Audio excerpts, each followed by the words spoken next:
ছোট্ট একটা ঘটনা বলি। 2021-22-23 সালে দিয়ে দেখবেন যে অনেক বাংলাদেশি আর্টিস্ট আমেরিকায় গিয়েছেন, ঘুরতে গিয়েছেন। দু একজন গ্রিন কার্ডও পেয়েছেন, যেরকম শাকিব খান। তো সেই সময়ে এক বাংলাদেশি অ্যাক্ট্রেস অ্যাম্বাসি ফেস করেন এবং রিজেক্ট হন।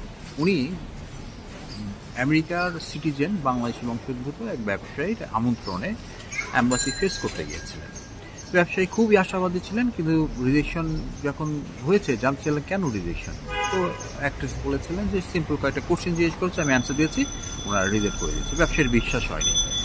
ব্যবসায়ী তখন করলেন কি, ফয়া নামে একটা ল আছে আমেরিকার, তথ্য অধিকার আইন বাংলাদেশের যেরকম, ঠিক ওরকম আর মানে আমেরিকার স্টেট ডিপার্টমেন্টের কাছে কি কি তথ্য আছে আপনার সম্পর্কে, এই লয়ের মাধ্যমে আপনি অ্যাপ্লাই করলে আপনি এটা জানতে পারবেন। এই বিষয়ে আমি পরে বলবো।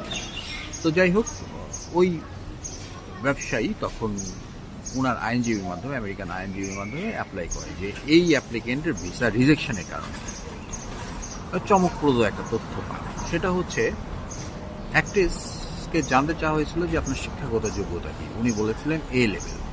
কিন্তু ইউএস এম্বাসি জানতে পারে, মানে আগেই তো ওরা দেখে, চেক করে দেখেছেন যে উনি বাংলাদেশের যে সাধারণ শিক্ষা ব্যবস্থা, মানে এসএসসি পাশ করেননি।